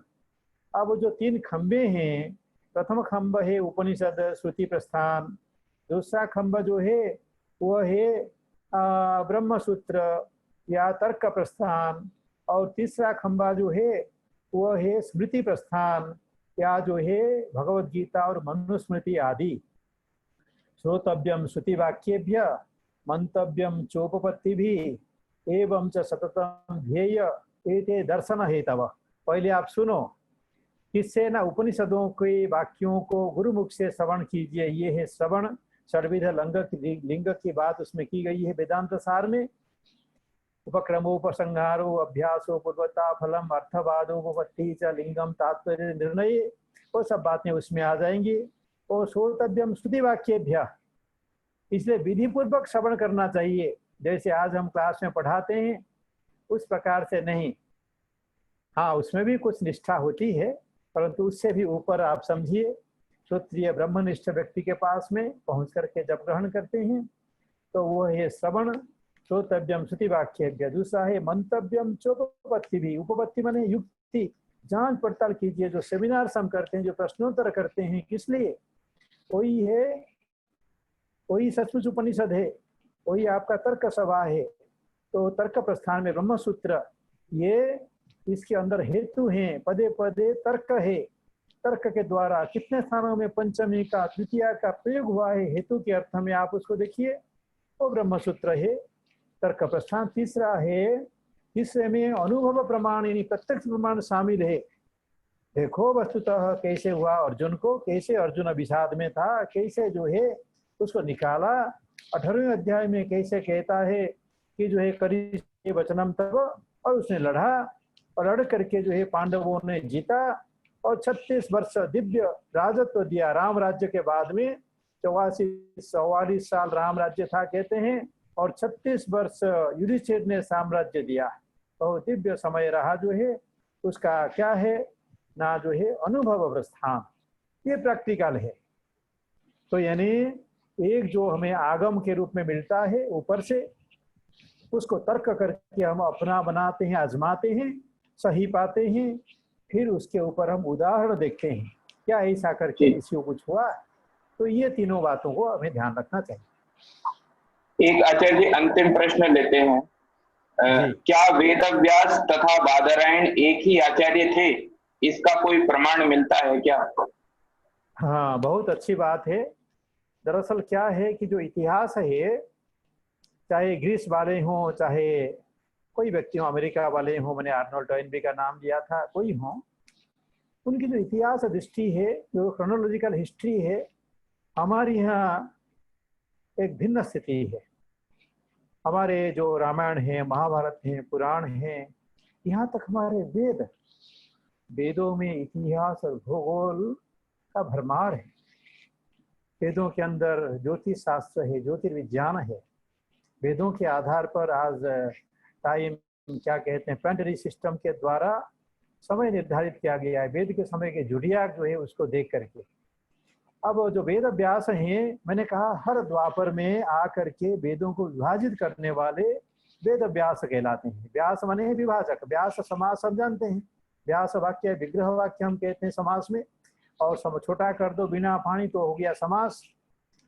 अब है कि यह जो अभी कलियुग चल रहा है, इससे पूर्व जो द्वापर था, इसी में जो वेद व्यास थे, वेद व्यास एक सामान्य नाम है, एक प्रकार से एडिटर, संपादक, संकलक, उनका प्रकृत नाम था कृष्ण द्वैपायन।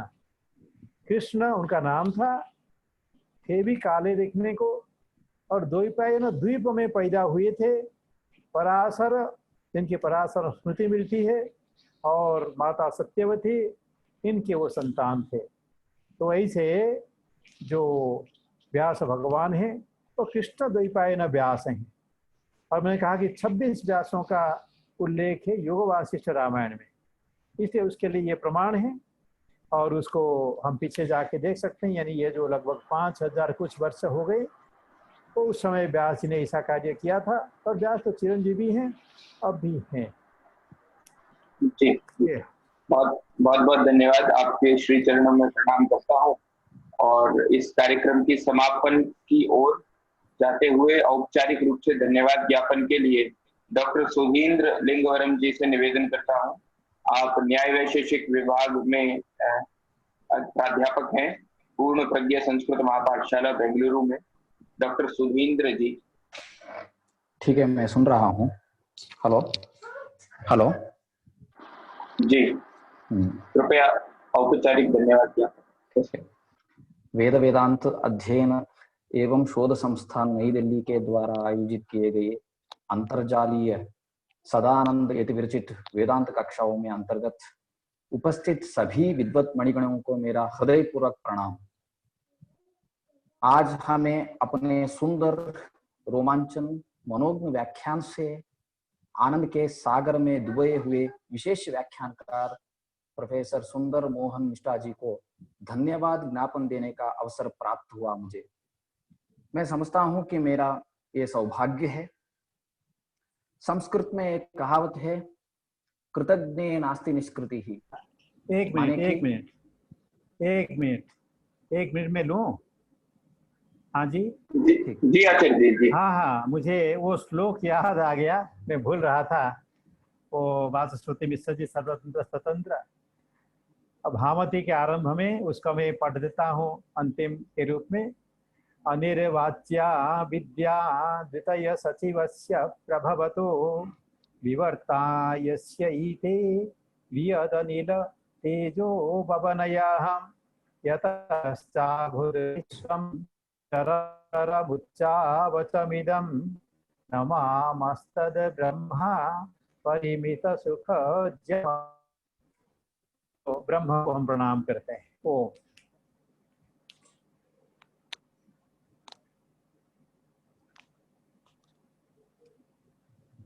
आनंद सागर में डूबे हुए विशेष व्याख्यानकार प्रोफेसर सुंदर मोहन मिश्रा जी को धन्यवाद ज्ञापन देने का अवसर प्राप्त हुआ है। मैं समझता हूं कि मेरा सौभाग्य है।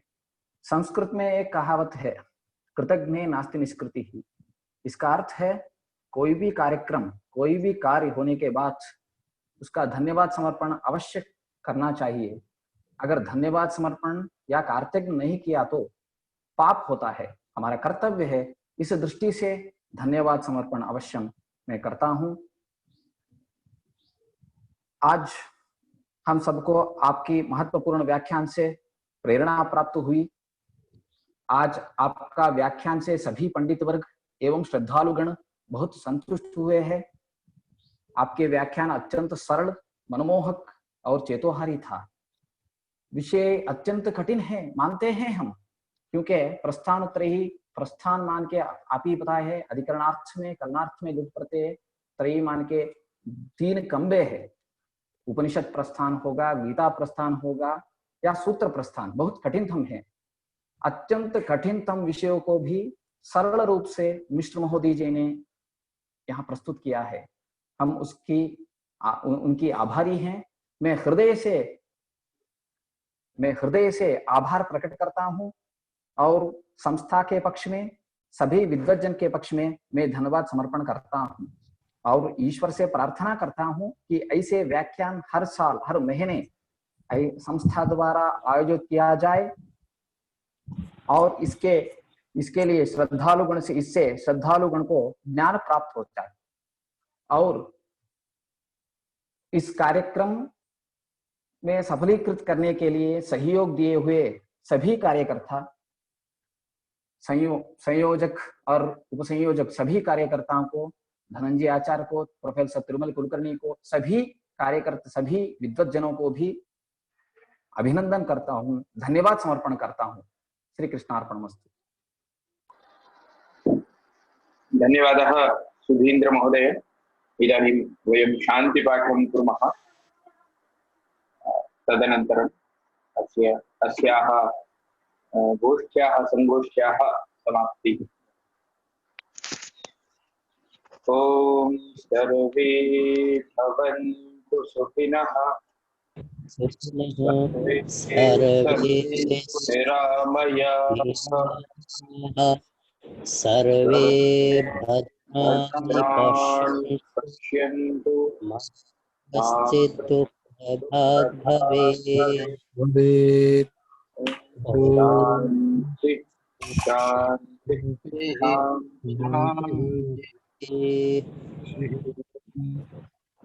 सर्वेभ्यः धन्यवादः। पुनः आचार्येभ्यः श्रीमद्भ्यः सुरेन्द्र मोहन मिश्र वर्येभ्यः अहं सादरं धन्यवादं प्रकटयामि। सभी श्रोताओं का भी बहुत बहुत आभार, क्योंकि परिषद बिना श्रोताओं के जचती नहीं, इसलिए आप सभी का भी धन्यवाद ज्ञापन करता हूं मैं। अगले व्याख्यान में हम फिर सभी उपस्थित हों, ऐसा भी आप सभी से निवेदन। प्रणाम सभी को। सुरेंद्र मोहन मिश्र महोदयाय नमो नमः।